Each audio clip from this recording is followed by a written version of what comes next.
السلام علیکم ورحمۃ اللہ وبرکاتہ۔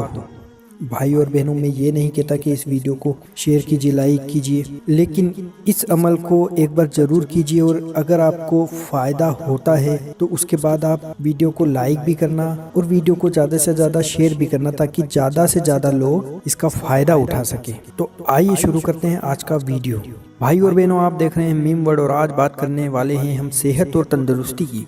تو آئیے شروع کرتے ہیں۔ اعوذ باللہ من الشیطان الرجیم، بسم اللہ الرحمن الرحیم۔ اگر کوئی شخص نماز فجر اور نماز مغرب کے بعد، یعنی کہ جو عمل آپ کو نماز فجر کے بعد کرنا ہے وہی نماز مغرب کے بعد بھی کرنا ہے، اگر کوئی شخص نماز فجر اور نماز مغرب کے بعد 3 مرتبہ سورہ فاتحہ، 3 مرتبہ سورہ اخلاص، 3 مرتبہ سورہ فلق اور 3 مرتبہ سورہ ناس پڑھ کر دونوں ہتھیلیوں پر دم کرے گا تو اللہ تعالیٰ اپنے فضل و کرم سے اسے صحت و تندرستی عطا کرے گا۔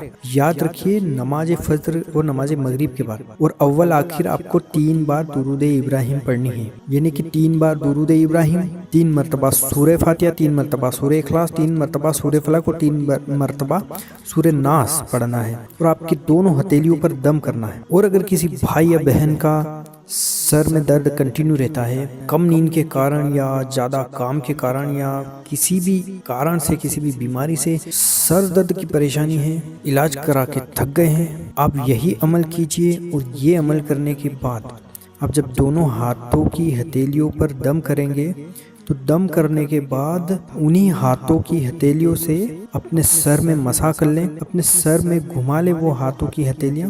انشاءاللہ آپ کو بہت راحت ہوگی، اور آپ ایک بار سے ہی اس کو محسوس کر لیں گے۔ اب ایک بار کرنے سے ہی اس کا فائدہ دیکھیں گے، اور انشاءاللہ آپ دوائیاں کھانا بھول جائیں گے۔ تو اللہ پہ یقین رکھ کر یہ عمل کیجئے۔ اللہ تبارک و تعالیٰ آپ کو صحت اور تندرستی عطا فرمائے۔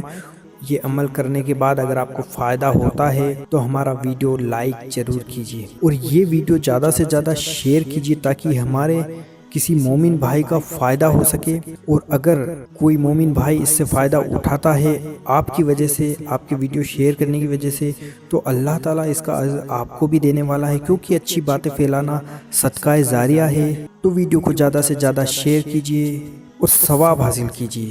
اللہ حافظ۔